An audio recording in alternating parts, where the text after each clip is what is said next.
It's the Out the Box Rugby Podcast with André Pretorius and Welman, only on Megaphone Rugby. Welcome to the Out the Box Rugby Podcast. André Pretorius is here, and I know he told me that there won't be any discussion if the Lions don't win this game, but he pitched up, so here we are. André, you're not wearing black or only black, so I suppose you're not in that. That's sad, but this was a good game. It's interesting. What did you think? Yeah, firstly, well done, Envy, and well done to the Bulls. I think the amount of adversity they had to face and the way they came through that, it's, this might just be one of those games that they take into the rest of the season and they say that's where the turning point was. Because a lot of players stepped up, and especially I was hoping that Marcel Coetzee gets man of the match. That was something special from him. It looked like he could play for 160 today. But on the flip side of that coin is it's a bit of a worry for the Lions getting the Bulls in that state and not being able to finish the job. So I think there's a bit of food for thought going into the season for them. Well, let's start with those two things. You once said the Bulls were out on the feet, heading for a knockdown, and then they won the game. The Lions had the Bulls in the corner, they're pummeling them. They were on the verge of getting a knockout, and they let it slip. So let's firstly talk about the letting it slip part. What did the Lions do wrong? They ended up the first half, tails in the air, did well. St. Francis missed a kick here or there.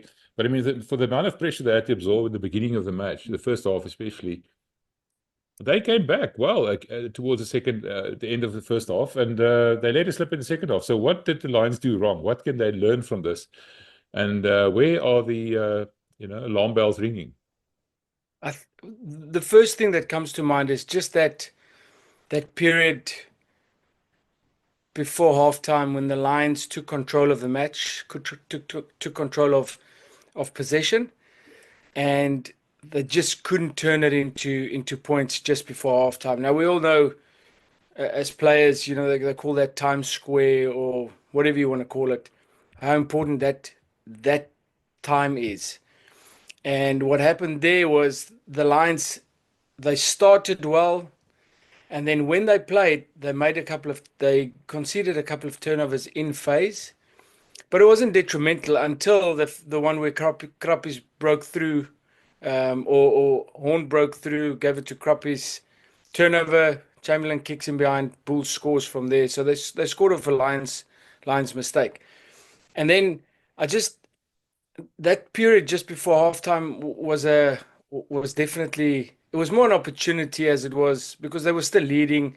They still went in feeling really good at that stage of the game. That period just after halftime when Elrich Low went off. Now the Bulls have lost 3 Springboks. They're really in trouble. And it just feels like the Lions didn't manage that 10 minutes before the super subs came on for the Bulls. They didn't manage that well. It's kind of like you've got someone on the ropes and you think, well, we're going to knock them out anyway, so let's have an extra go. Yeah, we wouldn't normally have an extra go, and then they turn the ball over. Super subs come on. 3 minutes later, Visa scores that try. Now, to me, that was the turning point. That's where the momentum shifted. The lead up to that try, you could just see the Bulls' intensity increase.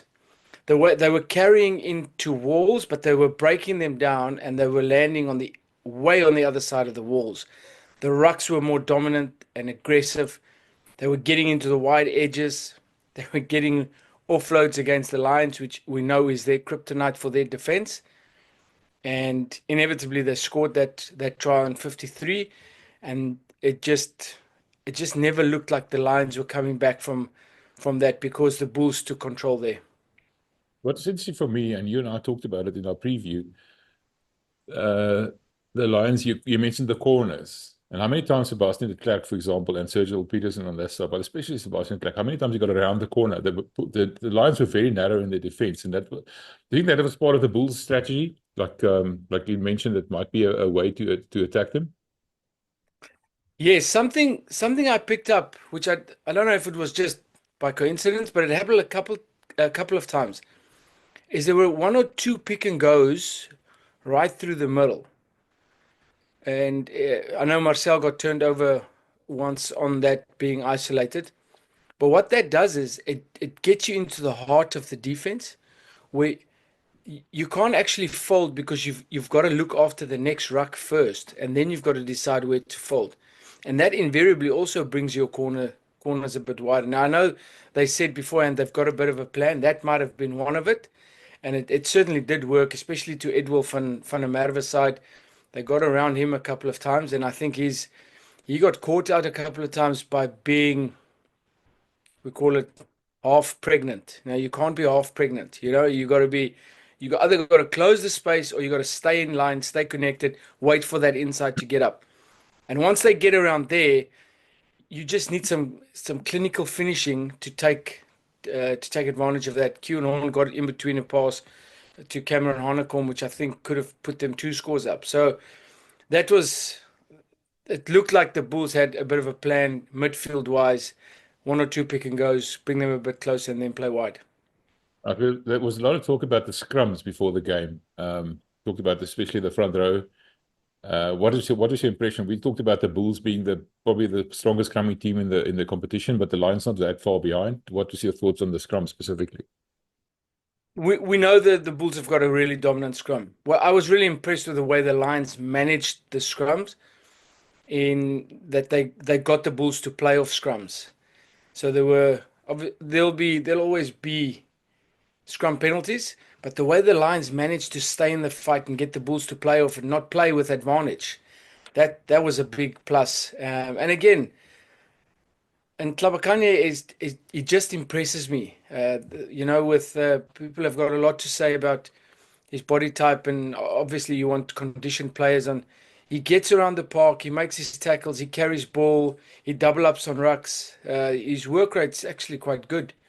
And he got pinned very early in the game for going in. But the way they managed the scrums, I think that was one of the pluses for them.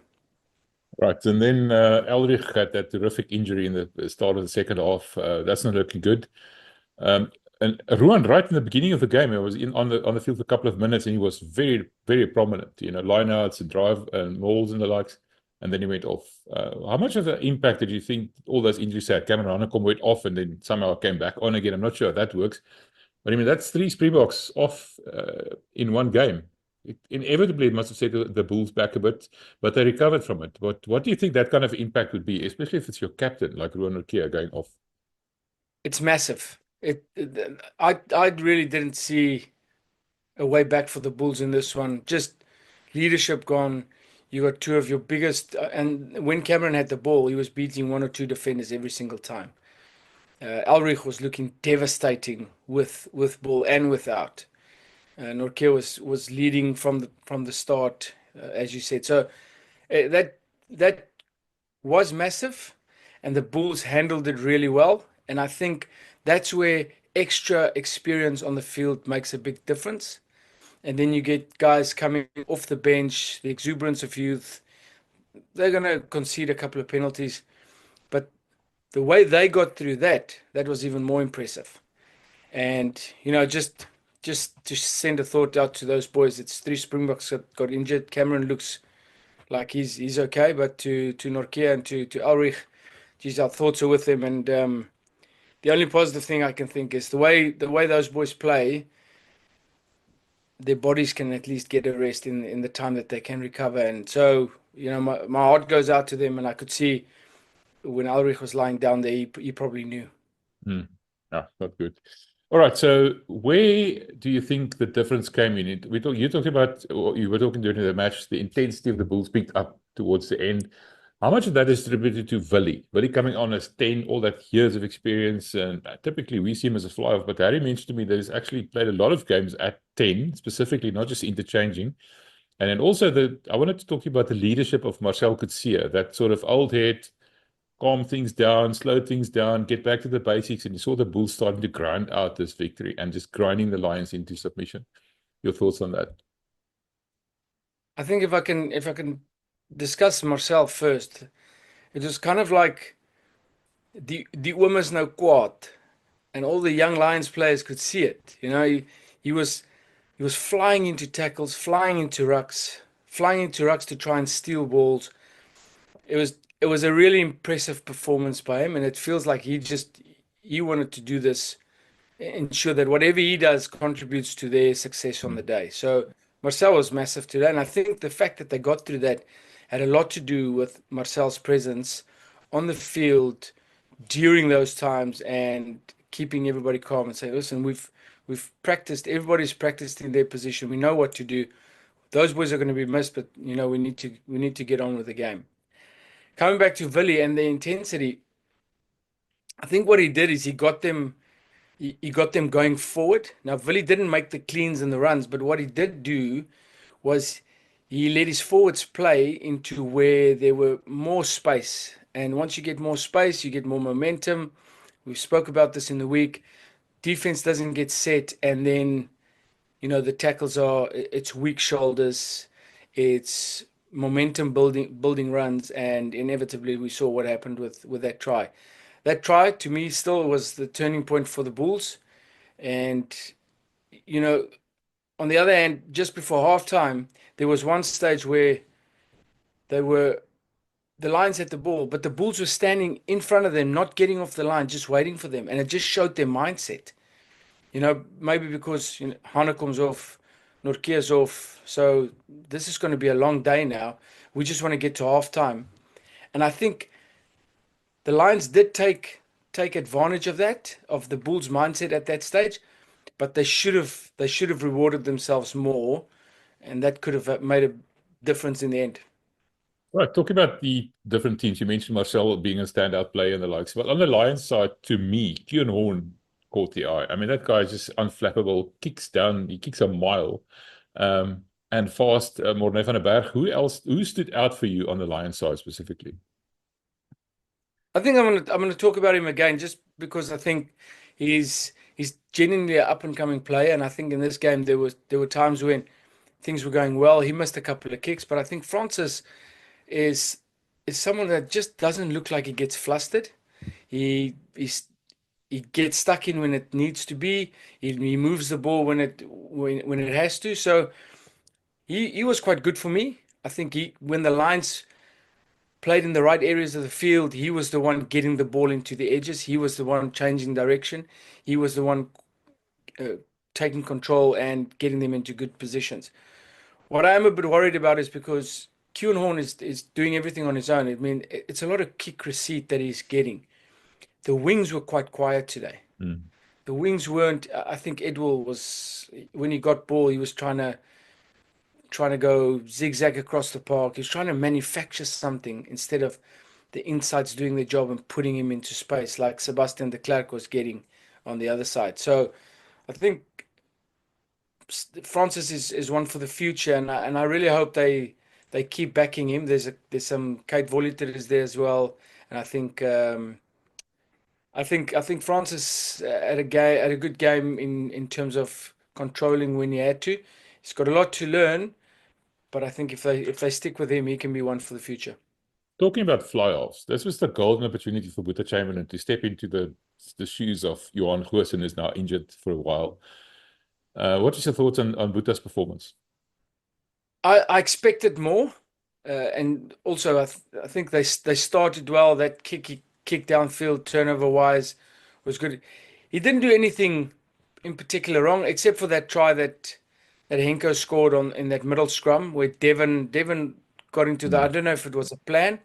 Devon was up in the line way too early, but your first defender on the blind side, you're always chasing kicks because you're 9 defends in the line on middle scrum. So your first defender on the other side, on the opposite side that they're not playing toward, you become the 9 sweeper. And if you look at the clip, he's way late on reacting and sprinting and covering that space.